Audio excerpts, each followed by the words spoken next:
You have breast cancer. Certainly words nobody wants to hear, but one woman took what is often devastating news and turned it into something positive.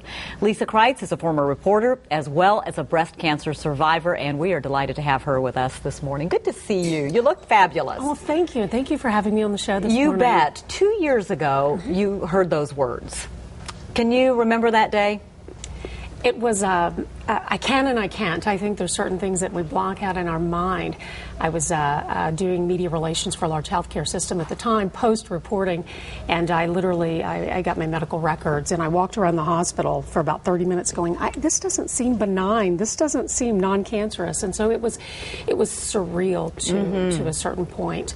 I was healthy. I didn't have a family history of breast cancer, and I never smoked, so it was quite a surprise to be diagnosed with breast cancer. That was in May of '09. Yes, ma'am. And a month later, you had a double mastectomy. I did. I had two options. One was a lumpectomy, chemo-based radiation with tamoxifen for 5 years.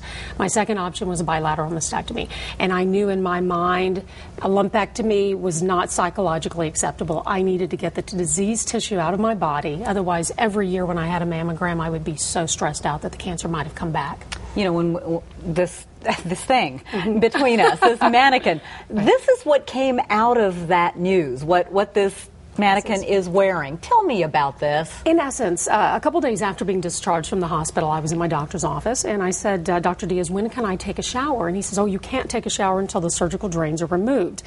In essence, when you have a mastectomy, they place these surgical drains. They go 2 to 3 feet down your body, and they can't get wet. I asked him why they couldn't get wet, and he says, well, in essence, if water were to inhabit the drain sites, there would be an increased chance of infection, which could be devastating to the process. Right. He says, so you can't take a shower.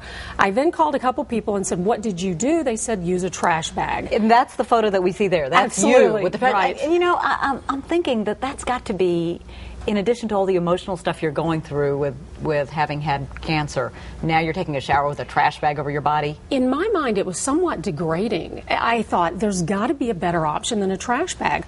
Over the next 2 to 3 weeks, I was in and out of the shower with a trash bag, and I became increasingly frustrated. I thought, this is crazy. Women have been going through mastectomies in this country for 70 years alone. Why is there not a product to protect me?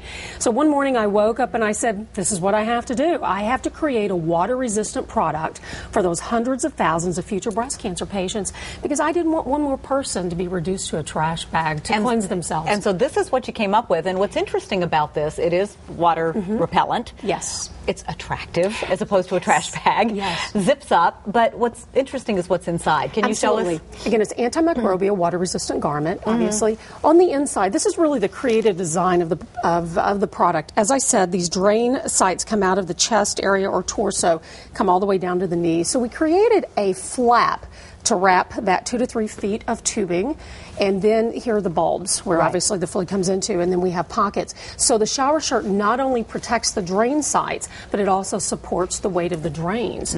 I really view this more of a service than that of a product, because if women can at least shower after their surgery and feel better physically, they're going to feel better emotionally and psychologically, and that's something that's gravely needed when you've been diagnosed with breast cancer and had your breast amputated. Yeah. How are you doing today? I am doing phenomenal. I'm really doing phenomenal, and this has been it's been a great project. It's been quite cathartic. Well, it's great to have you with us. We appreciate you bringing Thank this you. by and sharing that with us. Lisa Kreitz, again, taking something which was really tough to hear and turning it into something positive. It makes you stronger. It does indeed. Thanks so much.